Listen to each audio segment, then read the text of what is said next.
Hi guys, it's Topic Gamer Guy, and I'm making a video about Last Epoch today. I've been having a great time playing this, playing through my character, which is a paladin, using Smite, particularly with this new fissure mechanic, where it creates fissures and like damage over time pools underneath your Smite. And it's crazy damage. It feels crazy broken. Like certainly, I could start playing it from about level 30. So yeah, it's actually quite a nice leveling build as well. I'm just printing these devotion amulets at the moment because of the way you can like see. The point of the video is really like just to talk about crafting and how I actually think that Last Epoch has the best in its class crafting at this point in time for any this game type that you can play. I think it for now this holds the crown because there's just, especially with this new season, there's just so many new options. So because this new like faction tree, the Woven, which is basically like an atlas tree for Path of Exile fans, you can like dramatically change the way your echo tree kind of works, so your end game system works. So again, it's very similar to the passive tree, but not only that, you can imprint items. So like you can imprint these amulets here, and you just farm them like non-stop. You can't trade them like with players, but you can basically like look at all these different ones with different stats, different legendary potentials, and like the ones that come with zero, I've just been throwing them in the corruption nemesis guys, that where you can like where you get the egg and you can like turn, you get a random legendary craft. And that was kind of the point I wanted to make in the video. I was going to actually, I'm using this shield at the moment. As you can see, I'm trying to stack block chance, so I've got that 12% block chance. But not only that, my block effectiveness isn't particularly great at the moment at 47%. So I've got this shield here, and I've got this other one in the background that I've bought that's got 2 legendary potential. So that one had 1, so I brought across 1 stat. And I'll explain this in a bit more detail, but I'm going to go and complete a boss now, where at the end of it I can smash these 2 items together.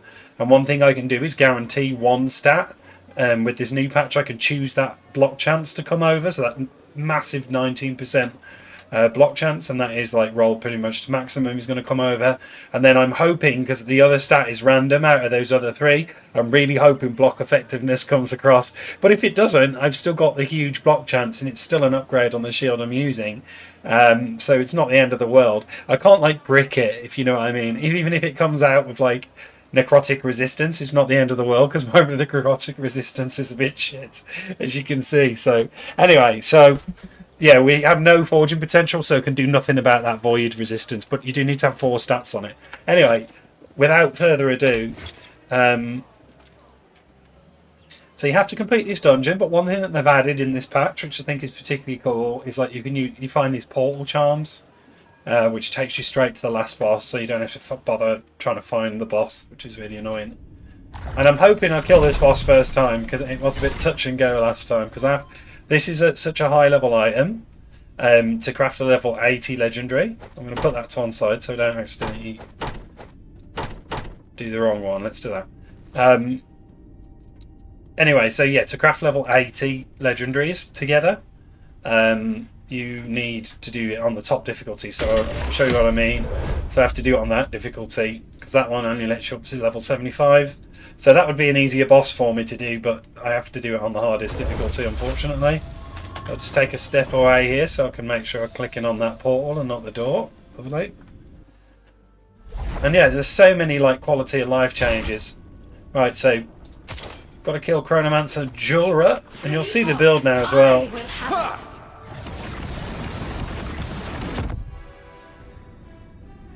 The future cannot be denied. Oh shit.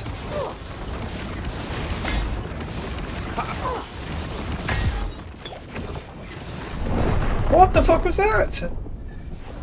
Lightning? Okay, so I can just spend a key and retry. I've got 21 guys. Ah, I swear, like, I was quite lucky with the last time. Did it first go.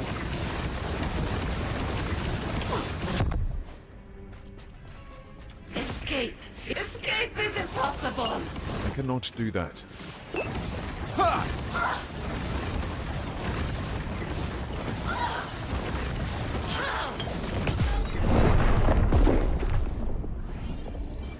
So yeah, I'm struggling with this dodging right now. Let's try again. Can't believe I did this first time last time. Come on. The Epoch, I will have it.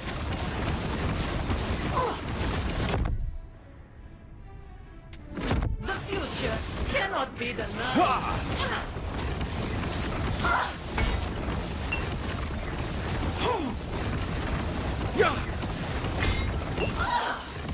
Stand. Oh my goodness.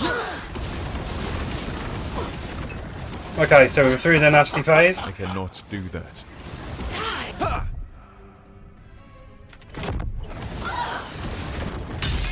Come on, I cannot do that. we've got to get through this phase again. I cannot do that.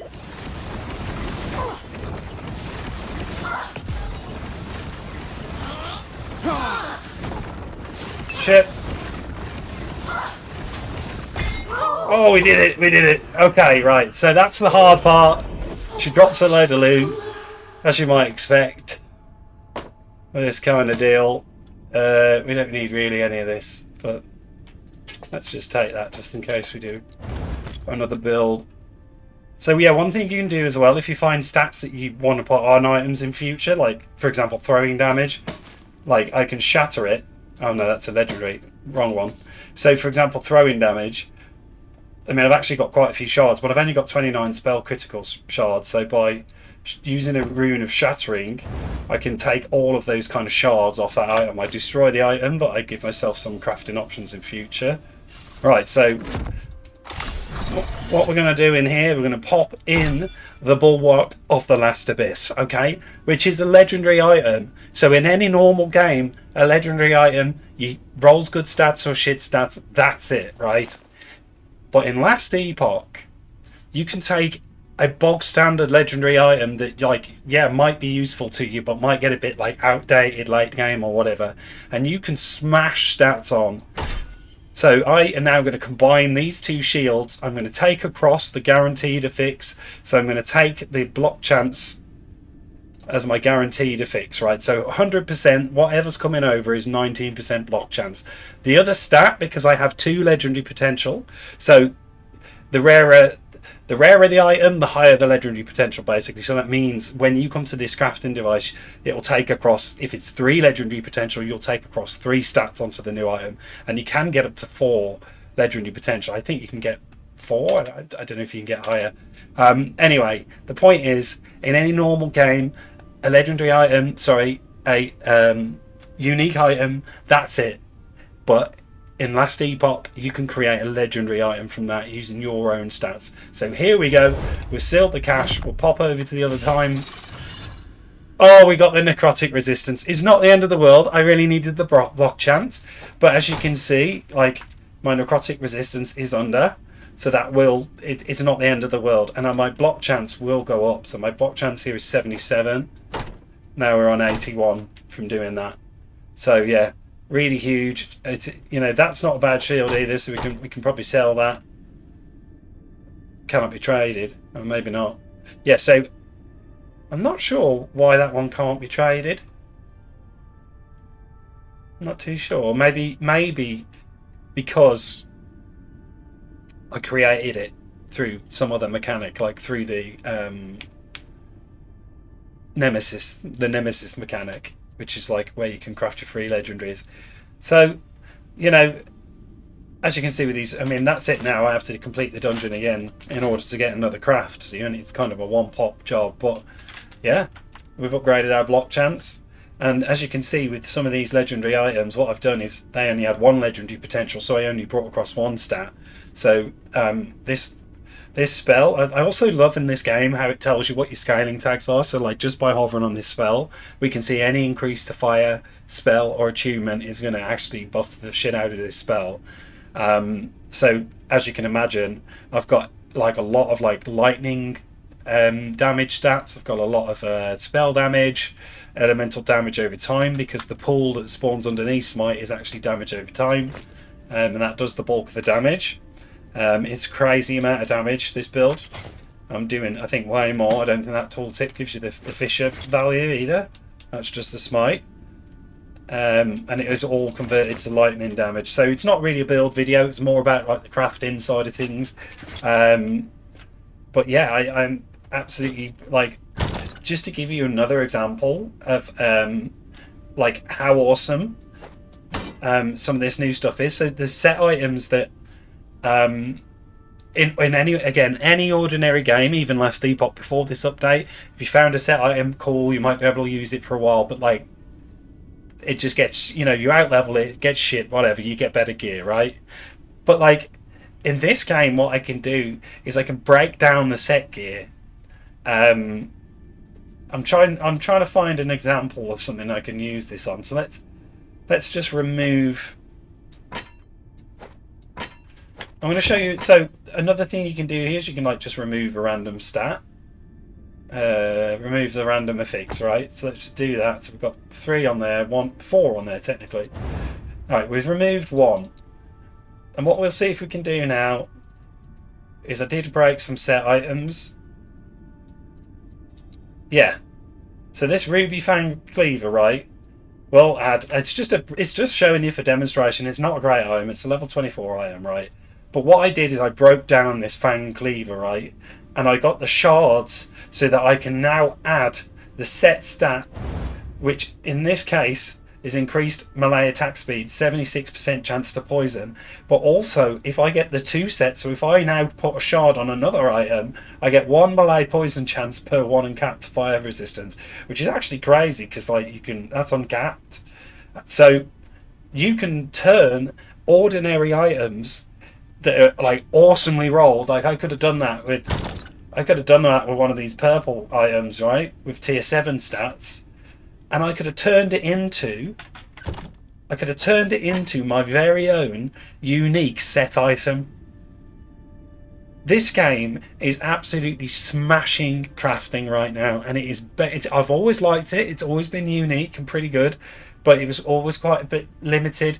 But the way that you can sort of turn your normal bog standard unique items into insane fucking endgame items where you still get those passive unique effects that you get on your unique weapons, and then to take that one step further and think, hey, I can actually create my own set items, so I could turn all of this gear into set gear if I wanted to, just by putting the right attunements on it, or the right crafting shards.